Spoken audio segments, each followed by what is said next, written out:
Hello दोस्तों, आप सभी का स्वागत है आपके अपने YouTube चैनल आनंद अड्डा में। और मैं हूं आनंद कुमार।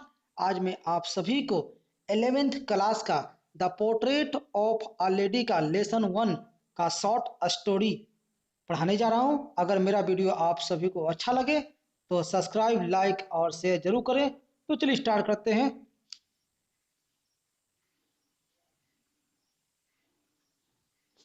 सबसे पहले आपका बुक का नाम है hornbill. Hornbill pro section class 11th का लेसन 1।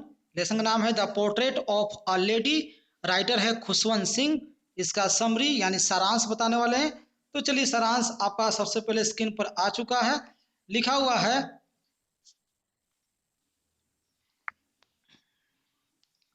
है, pen portrait of grandmother. Pen portrait of grandmother का मतलब होता है दादी का शब्द चित्रण। दादी का शब्द चित्रण, ठीक है।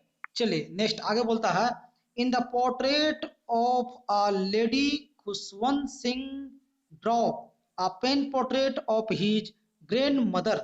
In the portrait of a lady Khushwant Singh draw a pen portrait of his grandmother, ठीक है। चलिए, तो इसका मतलब क्या होता है कि एक महिला का चित्रण में खुशवंत सिंह अपनी दादी का शब्द चित्रण प्रस्तुत करते हैं। एक महिला का चित्रण में खुशवंत सिंह अपनी दादी का शब्द चित्रण प्रस्तुत करते हैं। चलिए आगे क्या कहता है, his grand mother was like everybody's grand mother.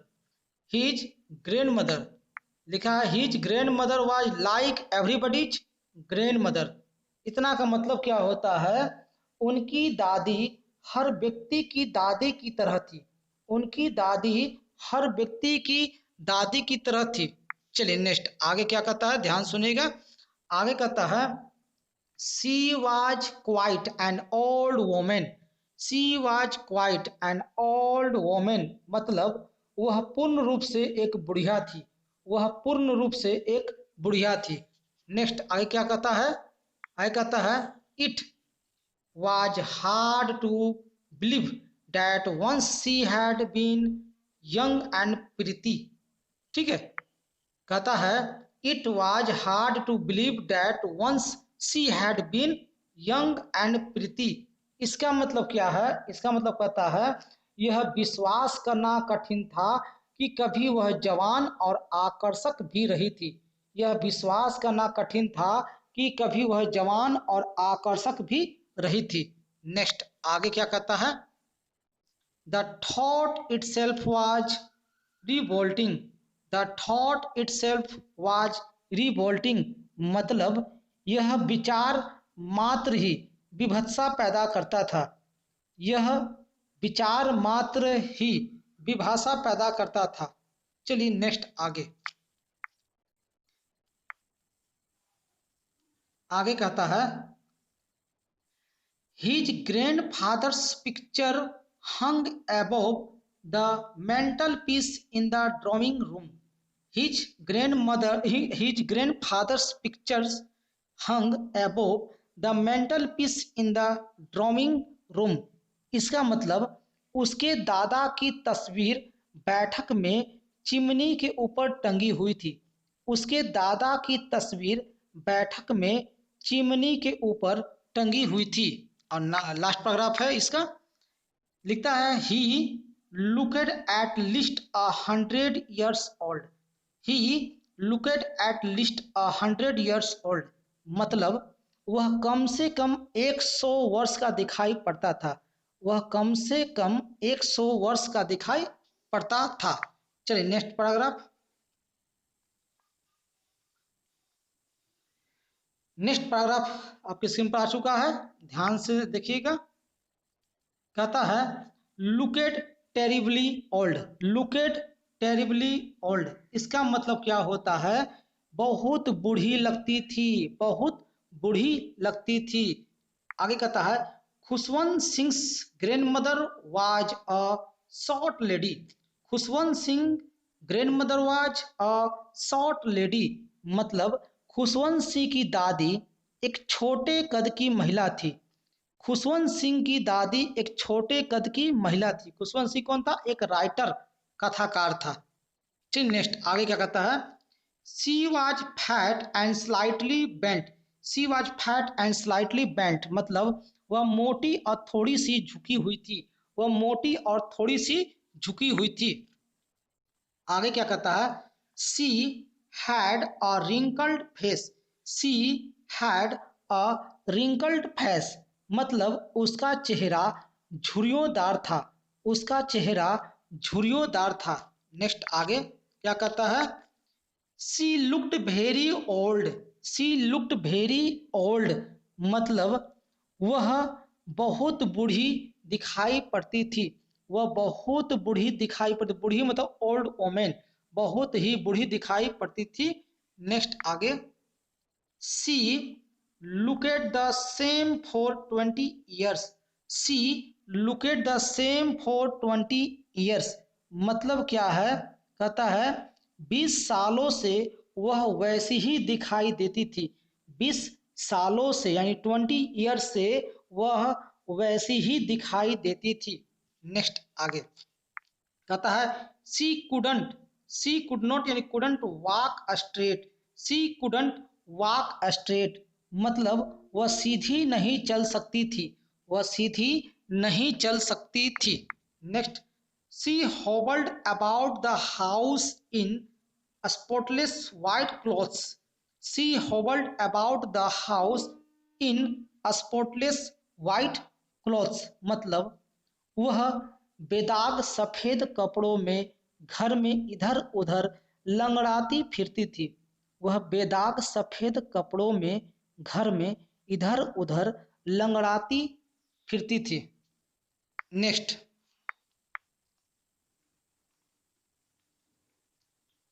कहता है she had a keep her one hand on her waist. She had to keep her one hand on her waist इसका मतलब क्या है? कहता है कि उसे अपना एक हाथ अपनी कमर पर रखना पड़ता था। उसे अपना एक हाथ अपनी कमर पर रखना पड़ता था। नेक्स्ट कहता है it was to balance her stoop. It was to balance her stoop मतलब इसका क्या कहता है?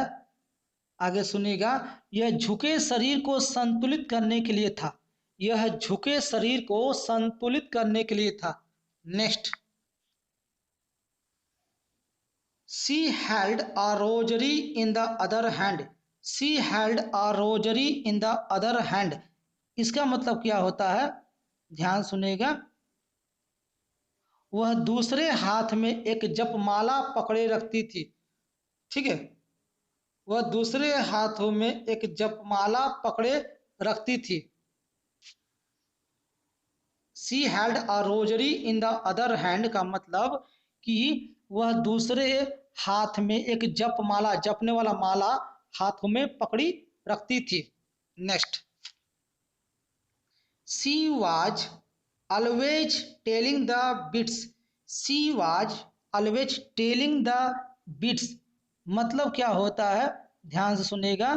कहता है वह हमेशा मन के फेरती रहती थी। वह हमेशा मन के फेरती रहती थी मतलब मन करे तब तो वह फेरती रहती थी अपने हाथों से। Next, her silver locks scattered over her pale face. Her silver lock scattered over her pale face मतलब उसके बालों की चांदी जैसी सफेद लट्टे उसके पीले चेहरे पर बिखरी रहती थी। उसके बालों की चांदी जैसी सफेद लट्टे, लट्टा मतलब बाल जो लट जाता है, उसके पीले चेहरे पर बिखरी रहती थी। Next,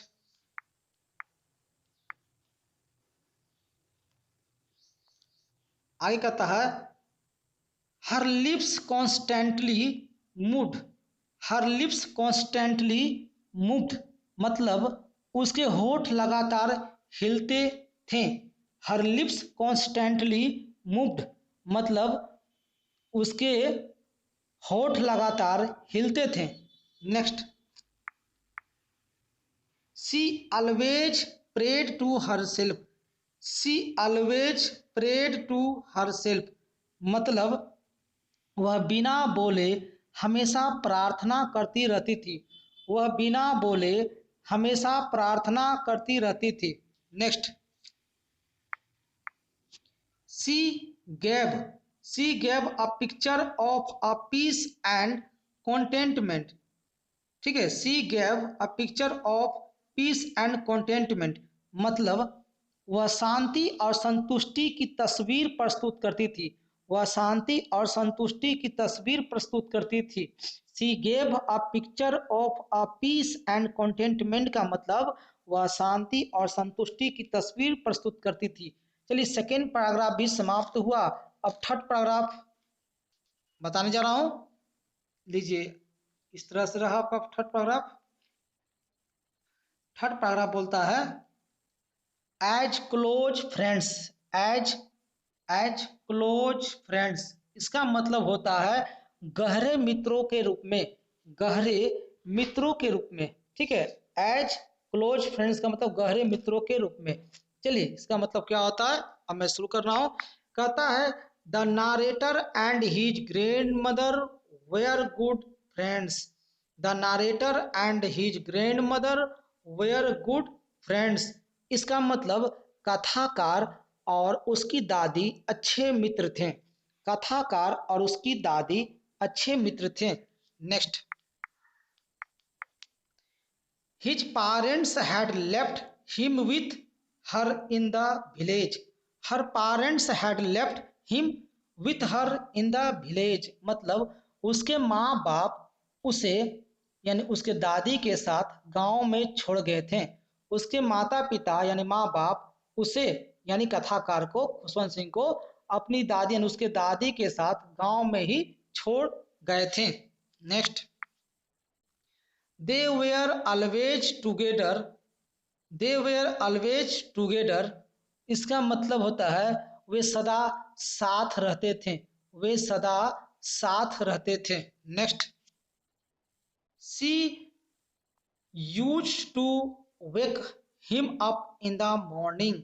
she used to wake him up in the morning मतलब वह उसे प्रातः मतलब सुबह उठा देती थी। वह उसे प्रातः उठा देती थी। नेक्स्ट, नेक्स्ट कहता है she got him ready for school. She got him ready for school वह उसे पाठशाला के लिए तैयार करती। वह उसे पाठशाला के लिए तैयार करती। Next,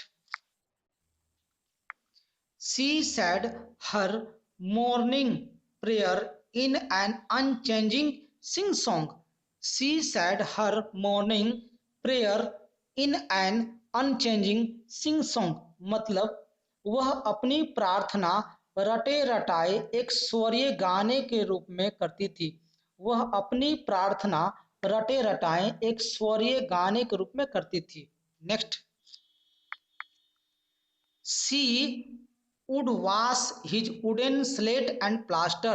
she would wash his wooden slate and plaster मतलब वह उसकी लकड़ी की तख्ती तो धोती और उसे पीले चौक मिट्टी से पोतती थी। वह उसकी लकड़ी की तख्ती को धोती और उसे पीले चौक मिट्टी से पोतती थी। ठीक है, next, it with yellow chalk. It with yellow chalk पीले चौक मिट्टी से पोतती थी। चलिए, नेक्स्ट,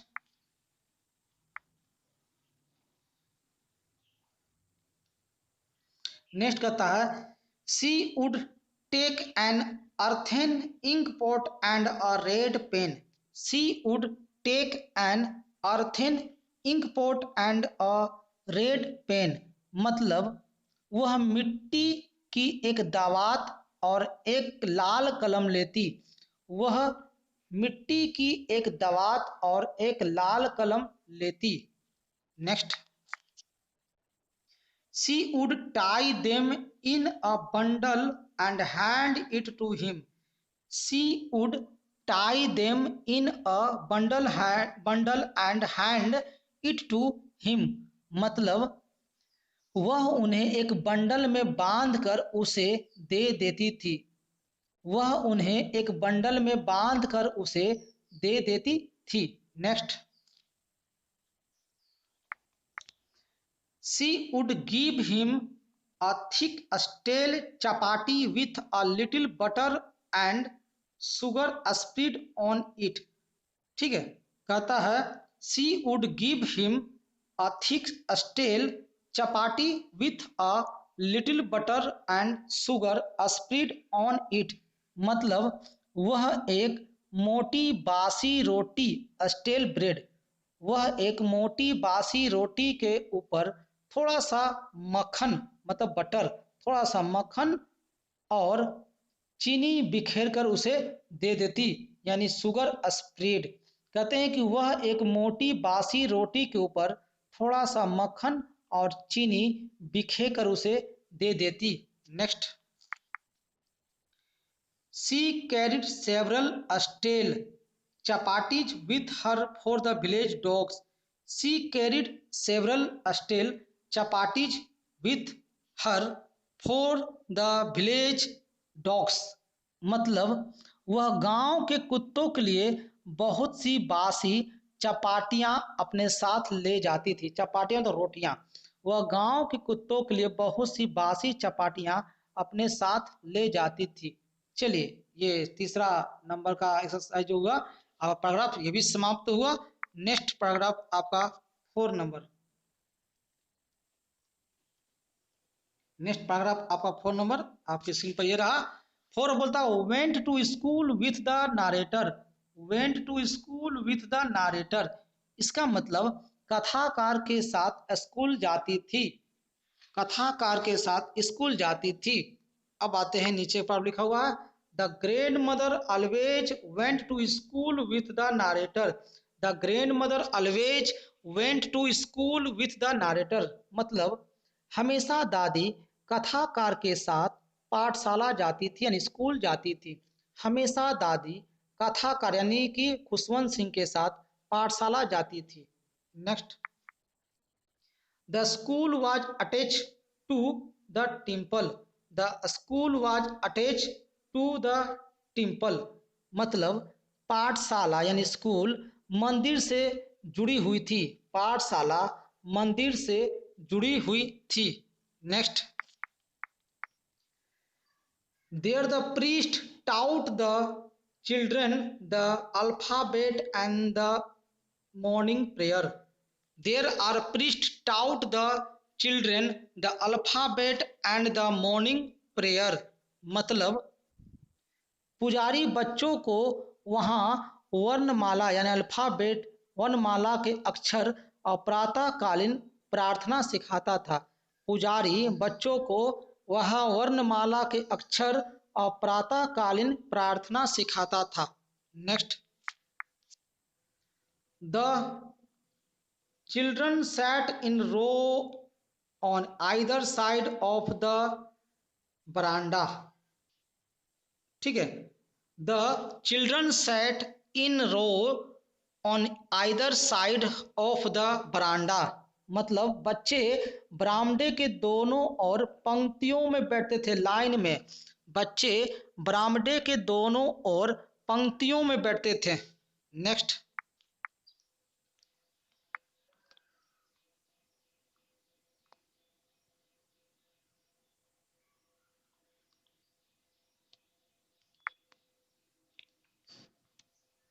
नेक्स्ट कहते हैं they sang the alphabet and the prayer in a chorus.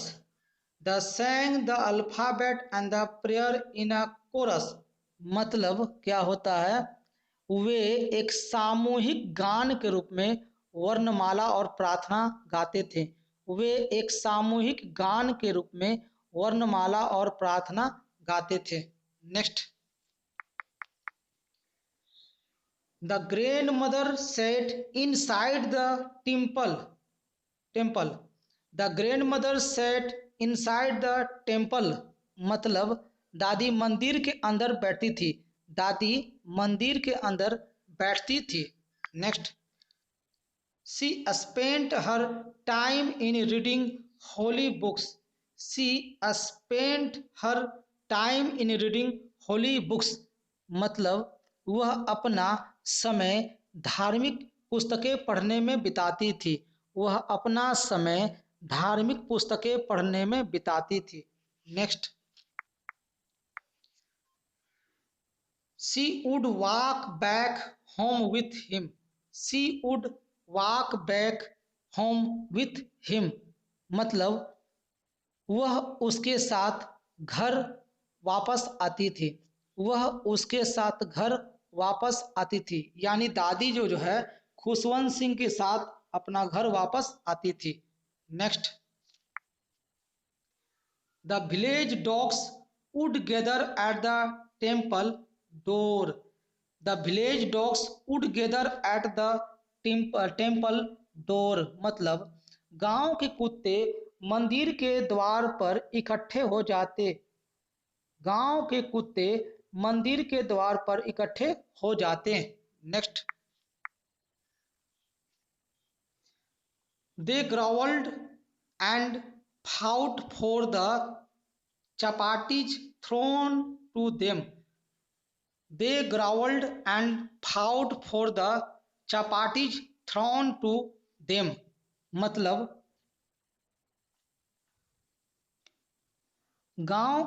मतलब उनके लिए फेंकी गई रोटियों को प्राप्त करने के लिए वे गुर्राते और झगड़ते थे। उनके लिए फेंकी गई रोटियों को प्राप्त करने के लिए वे मतलब कुत्ते गुर्राते और झगड़ते थे। नेक्स्ट पैराग्राफ और लास्ट पैराग्राफ है। पार्ट 1 आपको ये शॉर्ट स्टोरी है और सेकेंड पार्ट में लेकर आऊँगा जिससे आपका ये स्टोरी शॉर्ट स्टोरी जो है पूरा कर दिया जाएगा। The portrait of a lady का ये फर्स्ट पार्ट 1 है। पार्ट 1 में मैं आपको फर्स्ट पार्ट 1 में आप लोगों में आधा स्टोरी सुना रहा हूँ और सेकेंड पार्ट कराऊंगा पार्ट 2, तो आपको पूरा कंप्लीट कर दिया जाएगा लेसन। तो चलिए 5 पैराग्राफ 5 में क्या कहता है, a turning point in relationship. ठीक है, a turning point in relationship मतलब संबंध में एक मोड़ बिंदु। संबंध में एक मोड़ बिंदु यानी टर्निंग पॉइंट। अब क्या कहता है ध्यान से सुनिए। कहता है the narrator's parents sent for them in the city. The narrator's parents sent for them in the city, मतलब कथाकार के माता पिता ने उन्हें शहर में बुला लिया। कथाकार के माता पिता ने उन्हें शहर में बुला लिया। Next, it was a turning point in their friendship. It was turning point in their friendship, मतलब यह उनकी मित्रता यानी दोस्ती में एक मोड़ बिंदु था, टर्निंग पॉइंट था। यह उनकी मित्रता यानी दोस्ती में एक टर्निंग पॉइंट था यानी मोड़ बिंदु था। Next, they shared the same room. They share the same room, मतलब वे एक ही कमरे में रहते थे। मतलब है कि वे एक ही कमरे में रहते थे। कौन कौन? खुशवंत सिंह और दादी दोनों एक ही कमरे में रहते थे। Next, his grandmother no longer went to school with him. His grandmother no longer went to school with him, मतलब उसकी दादी अब उसके साथ पाठशाला नहीं जाती थी। उसकी दादी अब उसके साथ पाठशाला नहीं जाती थी यानी स्कूल अब साथ में नहीं जाती थी, अकेले ही जाती थी। नेक्स्ट,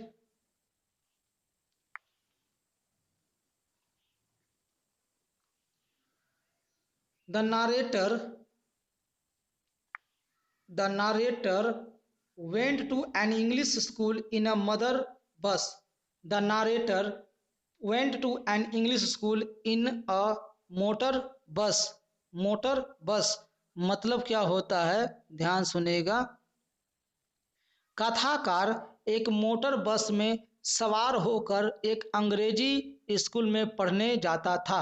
कथाकार यानी खुशवंत सिंह जो था अब मोटर गाड़ी यानी बस में बैठकर यानी सवार होकर एक अंग्रेजी स्कूल में पाठशाला में पढ़ने जाता था। Next,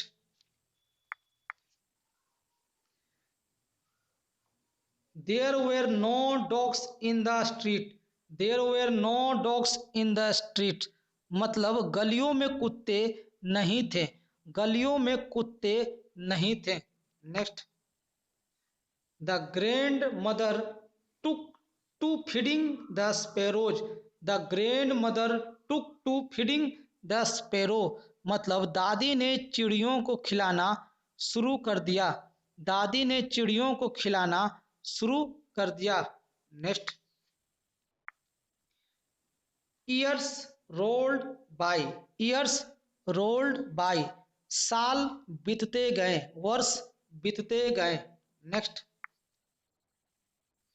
the grand mother and her grandson saw less of each other now. The grandmother and her grandson saw less of each other now मतलब दादी और उसका पोता अब एक दूसरे से कम मिलते थे। दादी और उसका पोता, दादी और उसका पोता मतलब खुशवंत सिंह अब एक दूसरे से जो थे कम मिलते थे। Next, she hated English and science. She hated English and science. वह अंग्रेजी और विज्ञान से घृणा करती थी। दादी जो है अंग्रेजी भाषा और विज्ञान की भाषा से नफरत करती थी। Next,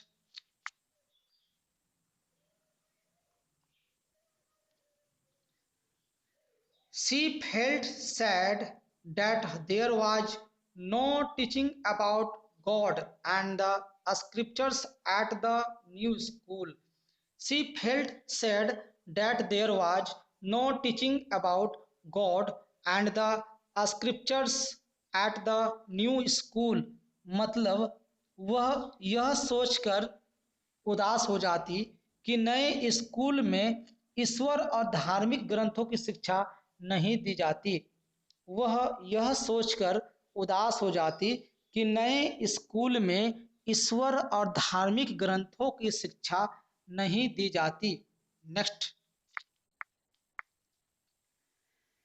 she didn't like music lessons being given in the school. She didn't मतलब did not like music lessons being given in the school मतलब उसे पाठशाला में संगीत की शिक्षा दिया जाना पसंद नहीं था। उसे पाठशाला यानी स्कूल में संगीत की शिक्षा दिया जाना पसंद नहीं था। Next line, to her music had lewd associations. To her music had lewd associations मतलब उसके अनुसार संगीत के संबंध लंपटों से होते हैं। उसके अनुसार संगीत के संबंध लंपटों यानी बेवकूफ़ों बेकार लोगों से होते थे, ये दादी समझती थी। नेक्स्ट और लास्ट लाइन आज का शॉर्ट स्टोरी का आपका लास्ट है पार्ट 1 और नेक्स्ट जल्द से जल्द आप लोगों को पार्ट 2 लेकर मैं आऊँगा। चलिए तो लास्ट लाइन है, it was good only for prostitutes and beggars. It was good only for prostitutes and beggars मतलब वह केवल बेश्याओं और भिखारियों के लिए ही उपयुक्त था। कहते हैं दादी कि जो संगीत को सीखते हैं, जो अंग्रेजी और साइंस को पढ़ते हैं, तो पढ़ने वाले केवल बेश्या और भिखारियों के लिए ही उपयुक्त था। ये सब करते हैं जो बेश्या और भिखारियों के लिए होता है। तो चलिए आज का पैराग्राफ जो है मैं यहीं पर शॉर्ट स्टोरी को पार्ट 1 के साथ समाप्त करता हूँ। नेक्स्ट पार्ट 2 लेकर इस कहानी का the portrait of lady Khushwant Singh का जल्द से जल्द सेकेंड यानी पार्ट 2 लेकर मैं आऊँगा और स्टोरी को समाप्त करूँगा। और स्टोरी समाप्त करने के बाद आप लोगों को शॉर्ट क्वेश्चन और लॉन्ग क्वेश्चन होगा। तब तक के लिए आप लोगों को धन्यवाद। अगर मेरा वीडियो आप लोग को अच्छा लगे तो सब्सक्राइब करके बेल घंटी को बजा दे और नए लोग भी हैं तो सब्सक्राइब कर दे और साथ ही साथ लाइक और शेयर जरूर करें। तब तक के लिए आप लोगों को धन्यवाद। Thank you so much.